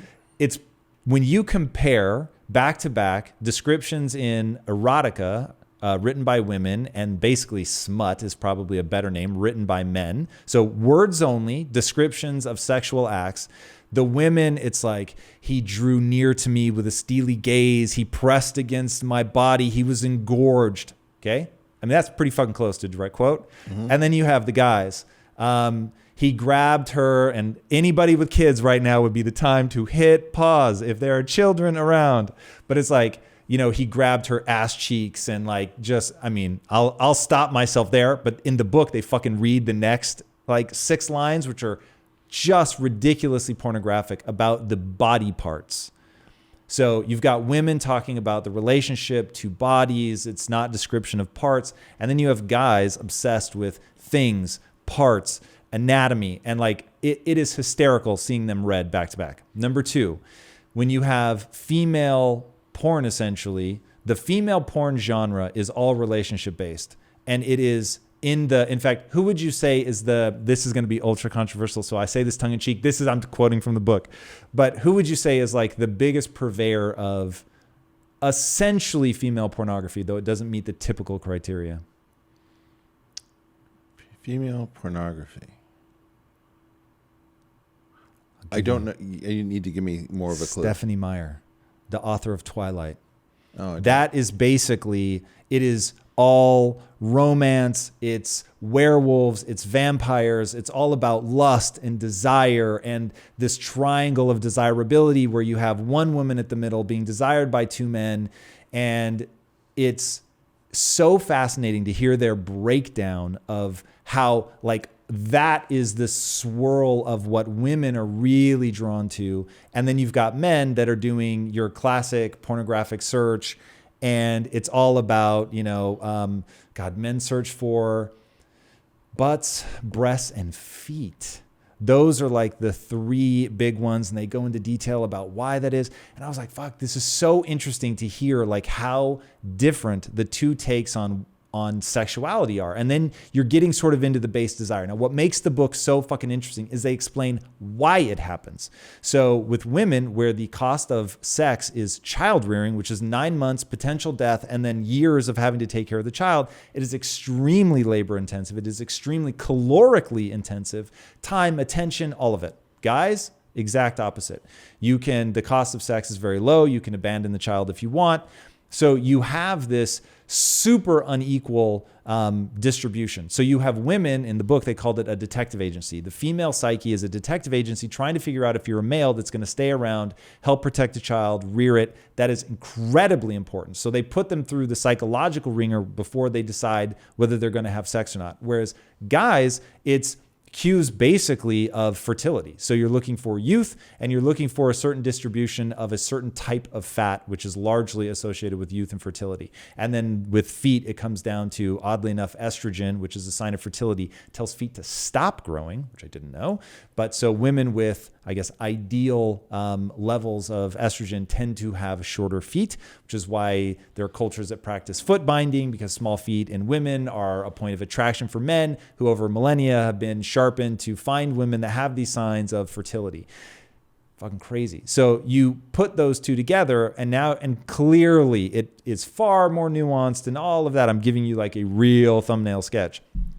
But I found that so fucking interesting in terms of what you were talking about, of don't pretend that they're the same, and don't pretend like they don't have advantages. Like when you really understand why a woman would need to focus on relationships and relationships with other women, and being able to get the information that she needs about whether a partner is valuable, that finding ways to short circuit that. So one of the easiest ways to know if a man is worthy is whether or not other women desire him. And so like that whole thing of like, one of the things that makes a guy attractive is already being in a relationship. And so all of the interesting intersections of desire arising out of another woman's desire for somebody, it's fucking fascinating.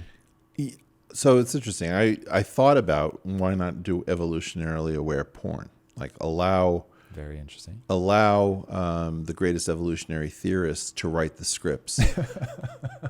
No, not kidding. No. I'm actually, it's funny because it would be a fantastic And test. I believe that actually it wouldn't work because we are so far out of the EEA, the Environment of Evolutionary Adaptiveness, into this thing which I call the EEN, the Environment of Evolutionary Novelty, that with the amount of birth control in our system, I think that we don't really understand what the pill has done to female eroticism.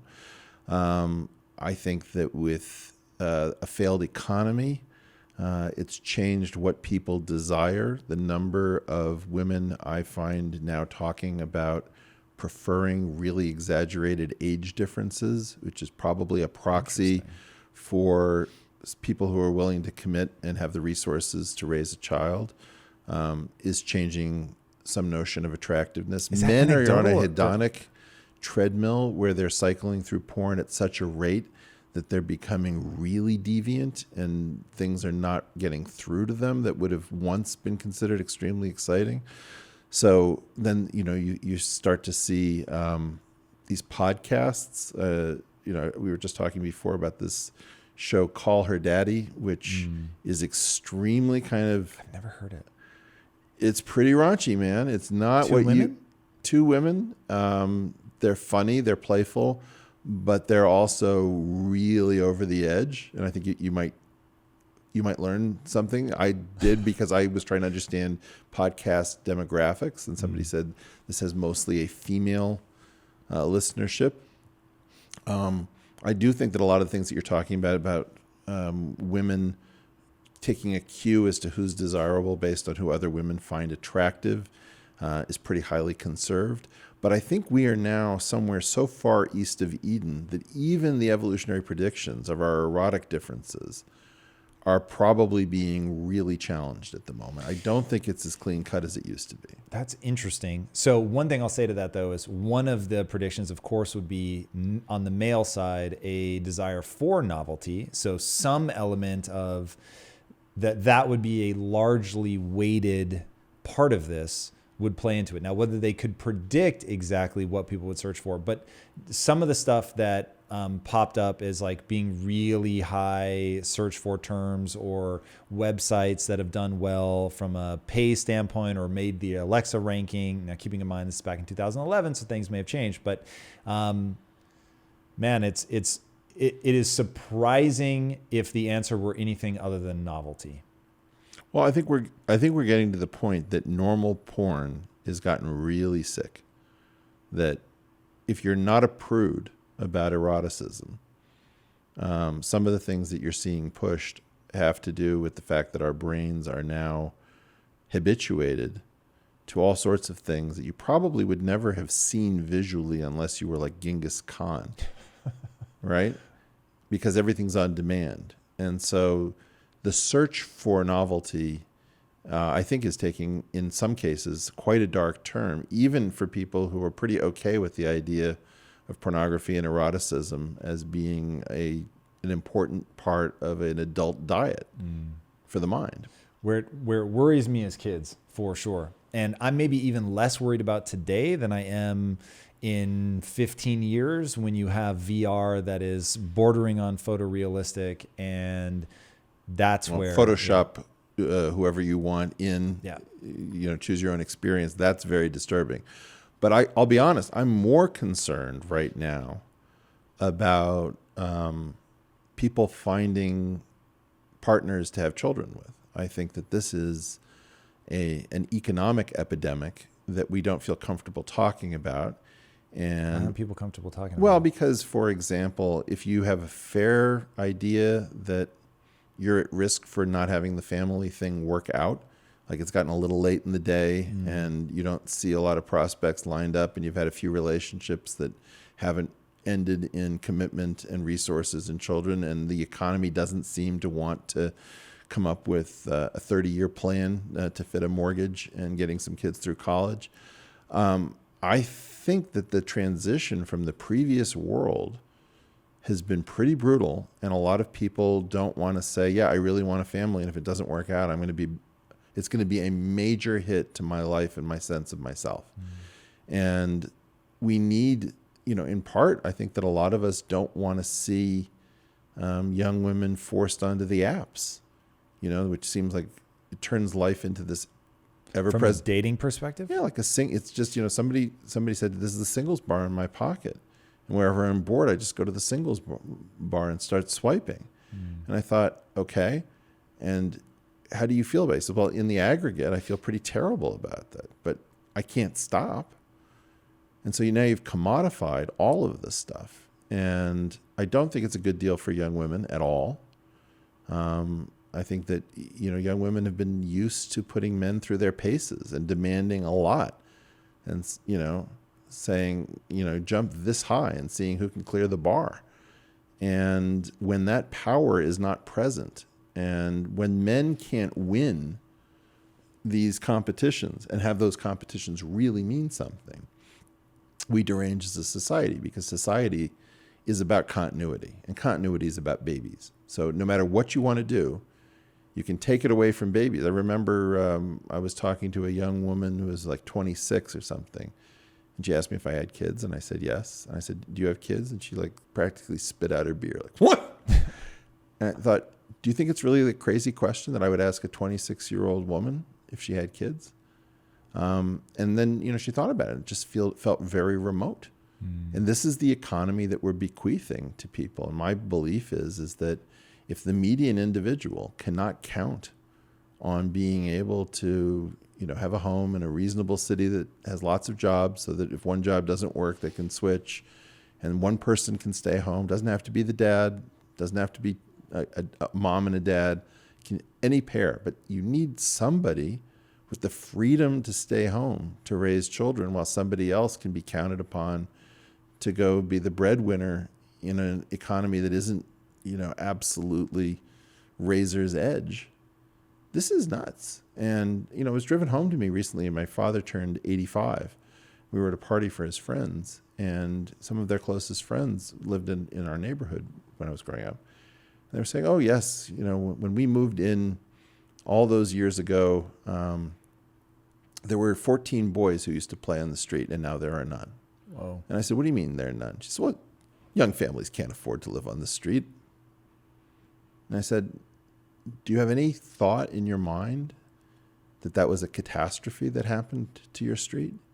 And that maybe your generation had some responsibility. This is the silent generation, so before the baby, had something to do to say, hey, maybe this is not good for society if young families. She said, well, these homes are perfect for families.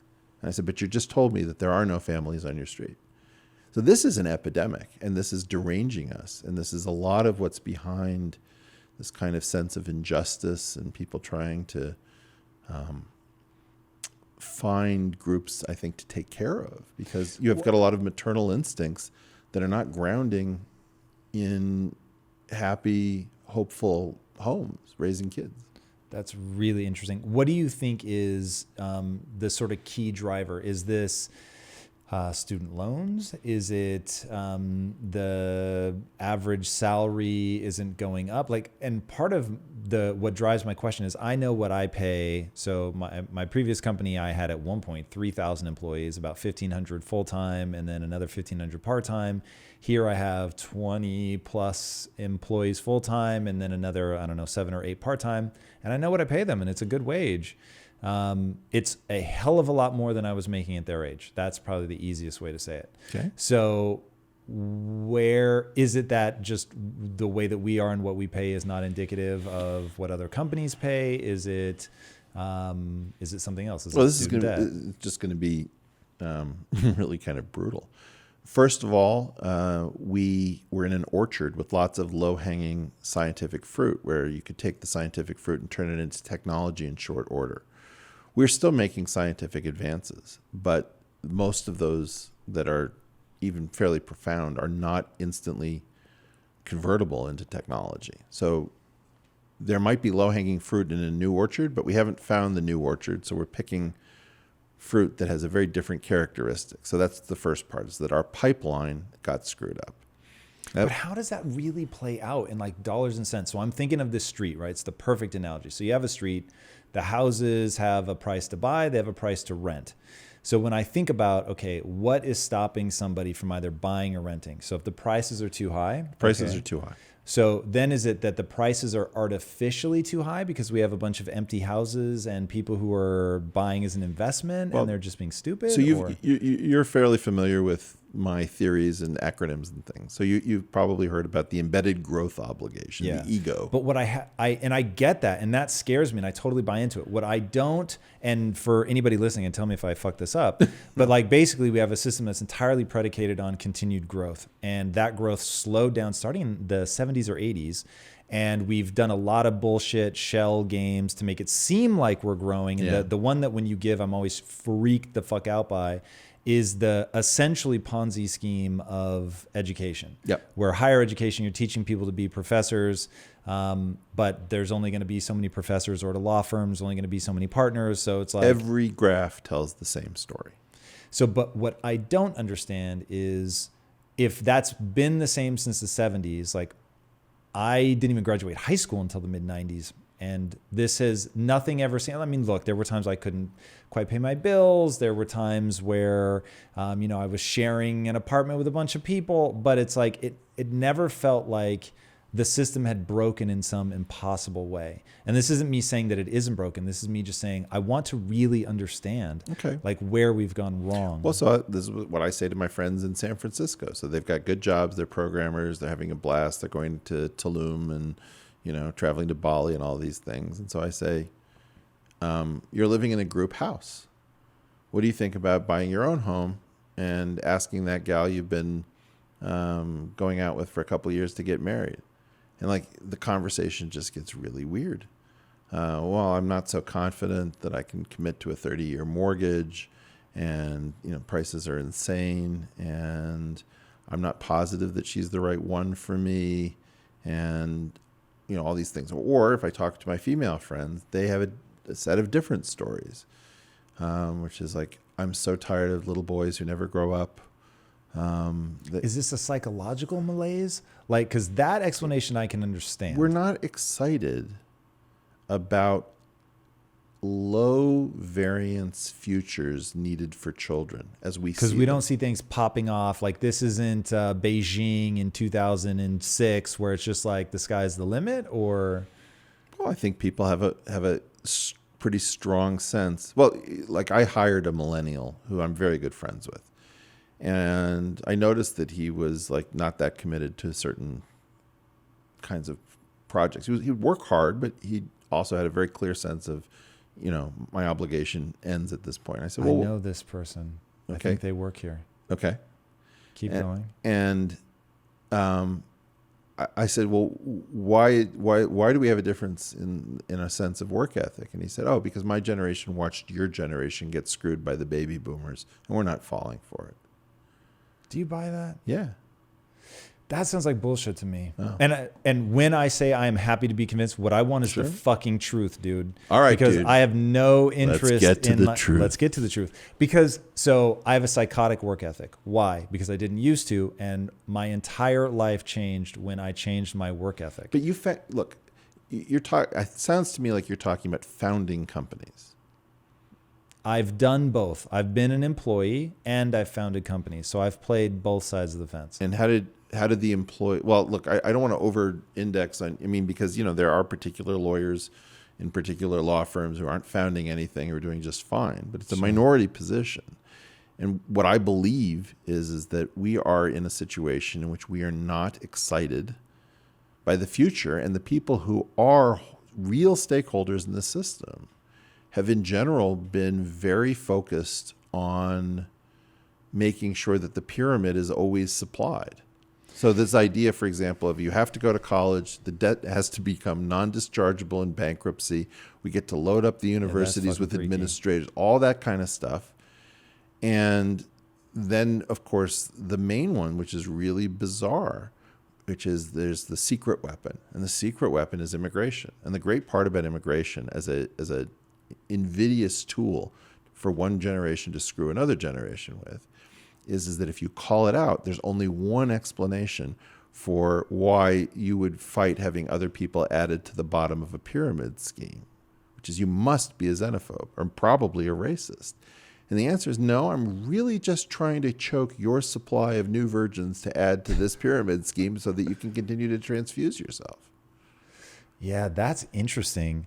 So let me see if I can steelman this quickly. This is the one time in my life where I am the one that has a hard out in 5 minutes. I'm so fucking horrified. This is so interesting to me.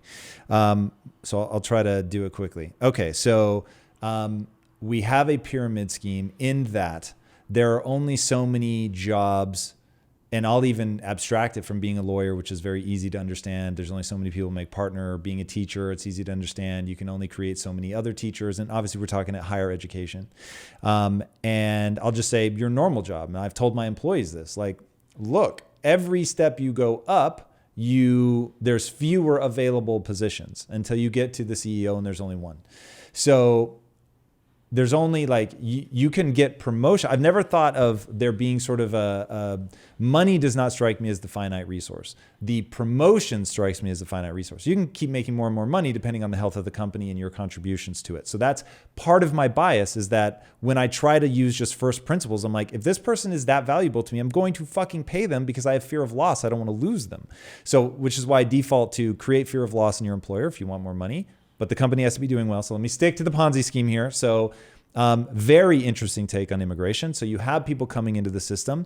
They're willing to work cheaper than the other people would otherwise work in the system. You got to be careful about that, but keep going. It's interesting. I'm trying to represent your position. No. But what I'm trying to say is that really the biggest issue is push out the labor supply curve. Say that another way. Your wage is your price. Yep. And I bring people from foreign countries to make sure you can't compete because they'll do it for cheap. Yes? No, it's not even that. I mean, maybe the idea is that you're a superior source of labor. Who's you? Whoever you are, you're the domestic. Let's assume that you're a worker inside of the U.S. Yep. The big play, in some sense, of the previous generations, the silent generation, and more importantly, the baby boomers, was internationalism, which they called globalization. And the hidden part of globalization that wasn't the United Colors of Benetton was the idea if we can just break our dependence on each other and look abroad and tell a beautiful story about what we're going to do for Africa and Asia, then the idea is that we can continue to grow our slice of the pie, even though the pie might not be growing at the same rate. Because from my perspective, as a silent generation or baby boomer, I'm focused on a slice, not the pie.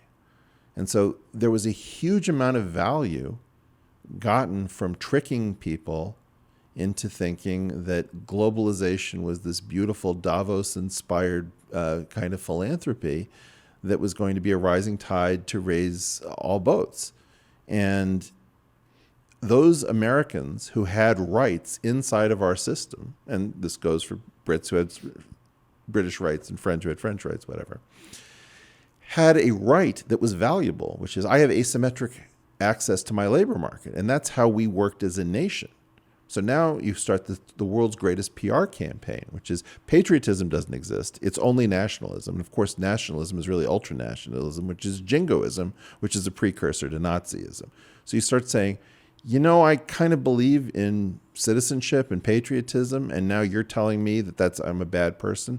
And now you've got the Davos crowd talking about financial inclusion in Africa and Asia, and you notice that they're not really that interested in Michigan or Alabama. And tell me why they're not, because I felt like I understood it until you told me that I was getting because it wrong. the amount of value, you see, if I had to purchase your rights, and I wrote a paper to what? Well, your asymmetric access to your labor market. Okay. I wrote a paper called "Migration for the Benefit of All," published in the International Journal of Labor. I forget what the title is. Migration for the Benefit of All, which said if you pay people for their rights.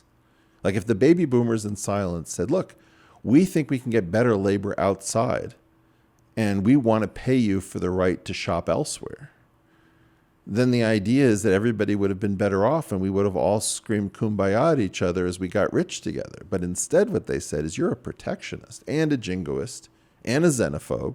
We loaded them up with as much negative imagery as we could You're just a bad person.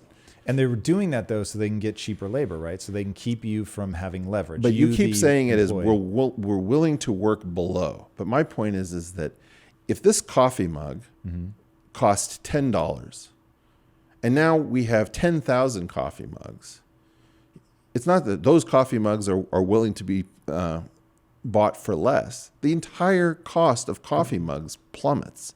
It's just pushing out the supply curve on labor and wages its price. So it behaves much as supply and demand should. Now, you can then point out, you can make lots of other arguments like, well, some of these people are starting business and people are not coffee mugs. And these are the most vibrant members of our, so, you cue Stars and Stripes forever, you put your right hand over your heart. But the key point is that all of these arguments were necessary to keep the institutional structure going as the Ponzi scheme ran out. And a lot of this has to do with what I've called fake growth, downsizing, offshoring, immigration, securitization. It's just this mind-numbing parade of different techniques that these older generations have used to keep a system afloat that has been saying, we're exhausted. Like the law firms are supposed to fail. The universities are supposed to fail.